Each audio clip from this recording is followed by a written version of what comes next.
Hey, what's going on, guys? I'm Mr. 4 here. This is take 8 of this deck profile because, man, I have a lot and yet so little to say about this deck. So this is Apex Ruler Bastion.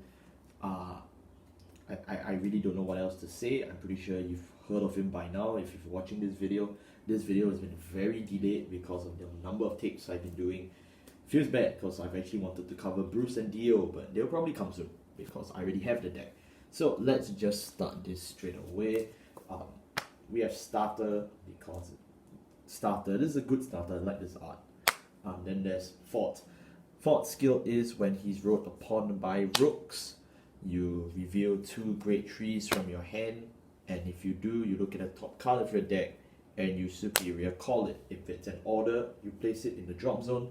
So generally, fort is telling you to, if it's a unit, you get the +1 to the board. If not, you just minus if it's an order. So generally speaking, I don't like this guy, but it's what Bastion's given, so I try and play as many units in my deck as possible because I just hate milling myself. Like I used to play stuff like where is it? Yeah, this thing, which was very good for the start deck, and I also played or at least I did try this one, Sublime Will, which has the best art in this game if you ask me. It's a shield order and this is a draw order, but none of these actually made the cut because it just felt so bad whenever Fort milled the card. It just set you back so hard. It just really sucks, especially when you see what this deck aims to do. It just, no, for me, I just don't appreciate that one bit. Yeah, I also tried everyone's favorite rare from this set, which would be Lineup or Chosen Knights. And personally, I just love this card, but I just hate the fact that it's an order, so that's why I don't play it. But some people do not mind playing orders in Bastion, so if you don't mind, you should go ahead. I think it's a great thing to play.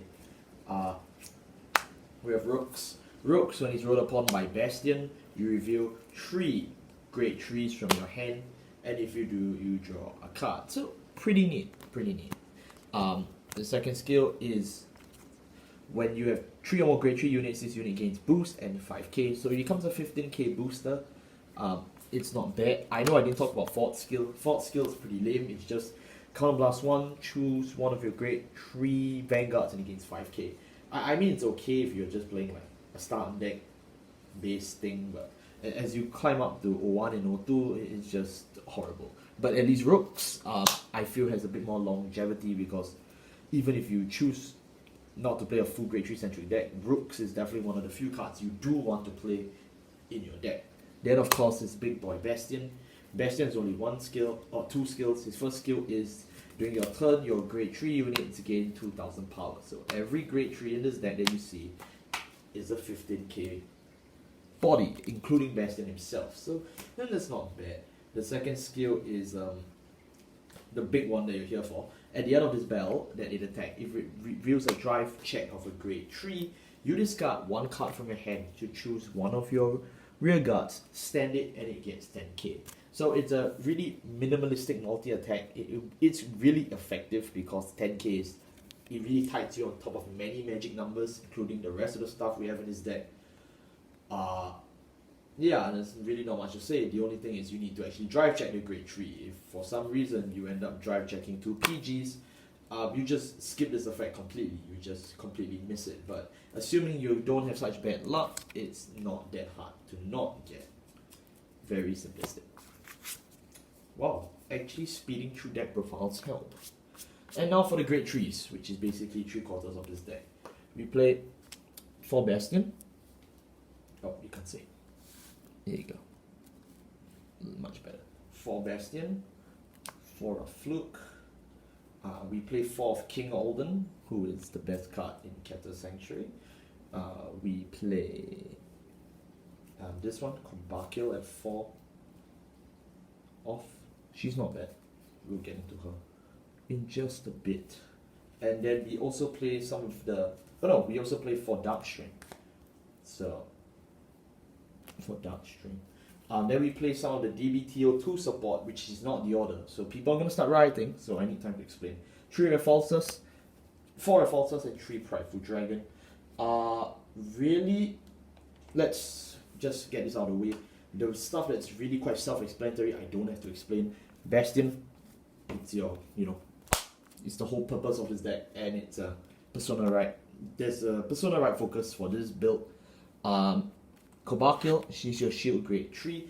Basically, the skill is very simple. For every two grade 3 units that you have present, she gets 5k shield. So just by having herself and Bastion, it's automatically just a 5k shield. The more units you have around, it just adds. So it's not bad, not bad. Then we have Ruffloop. Ruffloop is just from the start deck as well. He's really good in my opinion. His skill is just move him to the soul, choose one of your grade 3 units, and it gets 10k power. Very simple. It's a good way to gain soul. It's a good way to gain more magic numbers for your beaters. It just helps. This card is currently in direct competition with Forsat, in my opinion, for some decks, because Forsat also gives you a soul charge as well as a counter charge if hit attack hits, and it has resist, so it's really good against the prison matchup. But Forsat does really nothing offensively, which really sucks because Forsat's such a cool card, but offensively it just does nothing. It only helps resource management and you not dying to control. So if you rush them hard enough that you don't need to keep hoping to resource control, or if you're just not fighting a control matchup, it just sucks. And if you're fighting stuff like Baro is a target all, so you just don't get to use Forsat straight up. Also, Forsat is an on hit, so if your opponent just never allows Forsat to hit, it's just dead. But this guy is a guaranteed effect since it's completely on your terms to use it, so I just think it's a great card. But if you like Forsat, play Forsat, there's nothing wrong with it. I'll tackle this one. Alden, best card in the deck. The spine of Bastion, in my opinion. If you don't play this card, you just not playing Bastion. Because this card is just that good. So as soon as you take this out of the Bastion deck, it's not Bastion anymore. Why is that? Its skills are very simple. When this unit is placed on a rearguard circle, count blast 2, soul blast 1. Call a card from your hand, and if it's a grade 3, you draw 2 cards. So it is really the only way Bastion hard gains advantage. It's the strongest way Bastion gains advantage. But count blast 2, soul blast 1 is a relatively high cost to pay up. But when you consider that Bastion is free, really you can't really blame the way this is designed. This is just where all your resource management needs to go into. Draw 2 when you superior call grade 3 from your hand is essentially still a cycle 2. And since you need board presence, this is just great. And itself is a wonderful beater. Every time this unit attacks, it gains 5,000 power to the end of the turn. So the 5k stacks.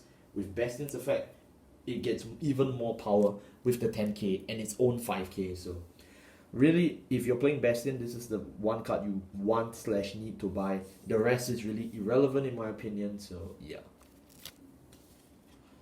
Then this is the part where it gets a bit messy, but this is the Dbt02 focused list that I've made. I've playtested this since the reveals. Honestly, it's quite frustrating but quite fun. Let's start with Dark Straight since he's a bit more familiar. Soul Blast 2. If you have 3 or more grade 3 units, all of them gain boost. So not bad, if you have a lot of grade 3s lying around, they can now participate in the battle by boosting. And you do want to boost for the next card, who is Refalsas. This guy has gone through at least 7 different name changes through translations from the initial reveal, from the promo pack till the English version came out. So I don't know what his name is anymore. I remember it as Refalsas, but what is your favorite version of this name? Put it down in the comments below. I want to see it. So this guy has 2 skills. If you Persona Road this turn, this unit gains boost. So you need straight up wait till turn 4 for it to be boosting by itself. So if you don't want to wait to turn 4, you've got Dark Straight. And then you might say, but wait, why does this boost matter? This boost matters very simply. When your rearguard in front of this unit stands as well.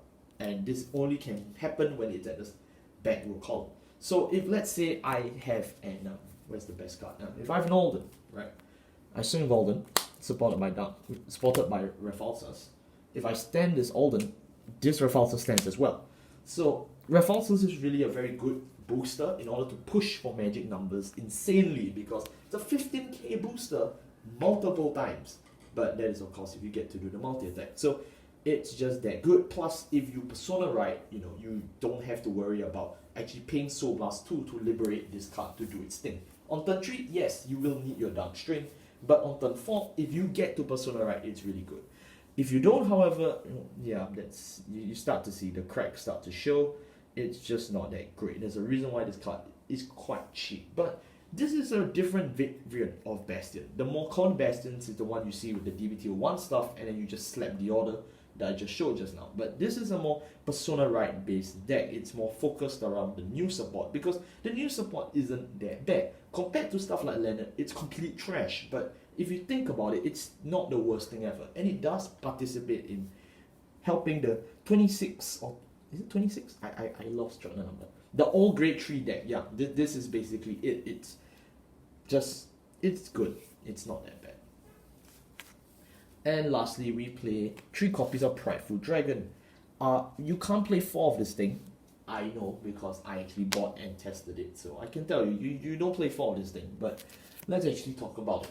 Prideful Dragon has a very simple skill. When it attacks, if you have 4 or more grade 3 rear guards, okay? So the Vanguard doesn't count. You count blast 1 and Soul Blast 1 to draw 1 card. And if you Persona Road this turn, you can change this draw effect to this unit gains 5000 power and +1 critical until the end of turn. Yes, until the end of turn. So you could restand this with Bastion and just swing with 2 crit twice, which is really good. It sounds good. It's not bad, but that's when you realize 4 more rear guards that are grade 3 means you essentially need an almost full board of grade 3s. And you have to wait till Persona right. So this card is seriously locked behind turn 4, but this card helps you close the game if you actually hit its conditions right, because it's that good. But the conditions are just abysmally hard to hit, so that's why a lot of people don't like this card either, along with Repulsors, but I still think it's not that bad. I think, in my opinion, that if you do manage to pull it off, which this deck tries, this build tries to pull it off for you, it's not bad. So yeah, that's really as much as I can say about it.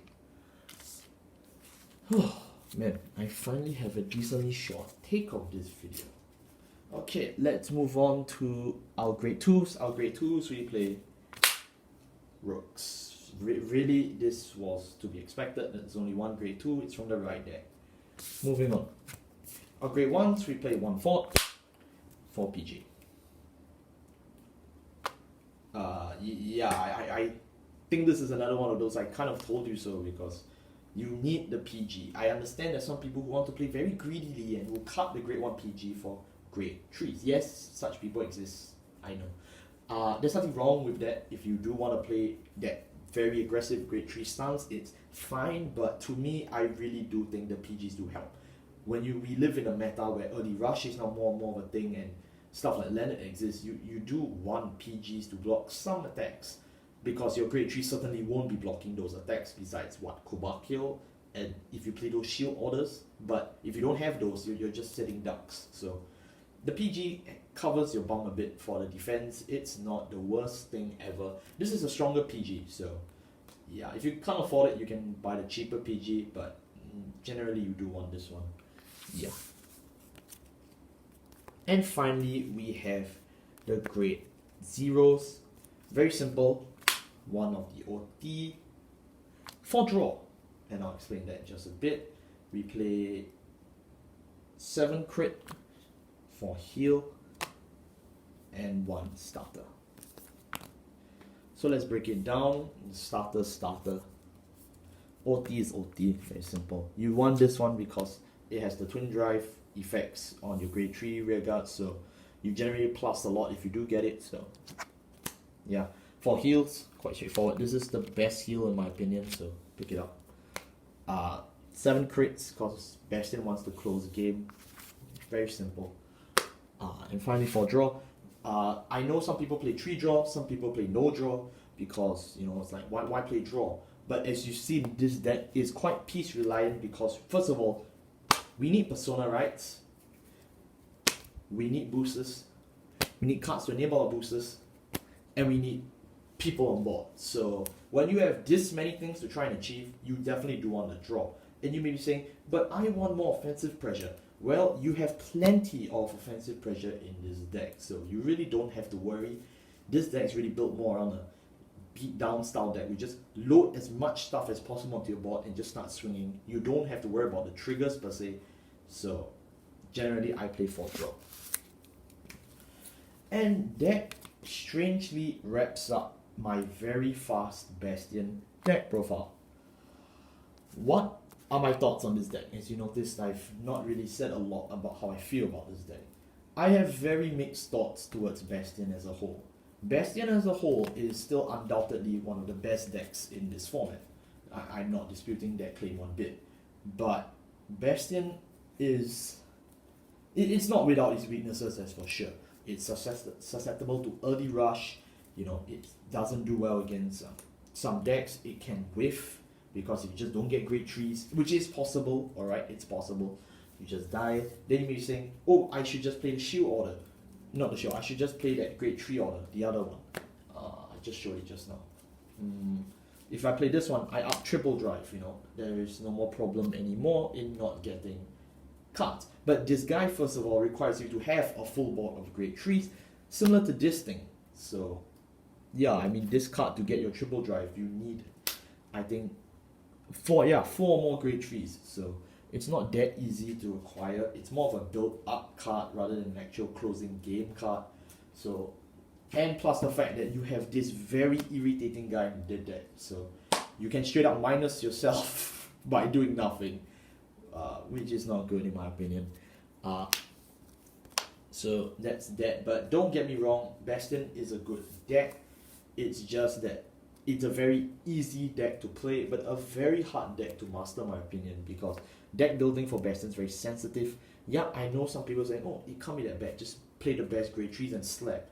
Yeah, but even those decks have weaknesses, and if you don't believe me, honestly, just try. This is one of the few decks where I just don't really want to talk about what's best and what's not. It really has a lot to do with playtesting, in my opinion. So, yeah.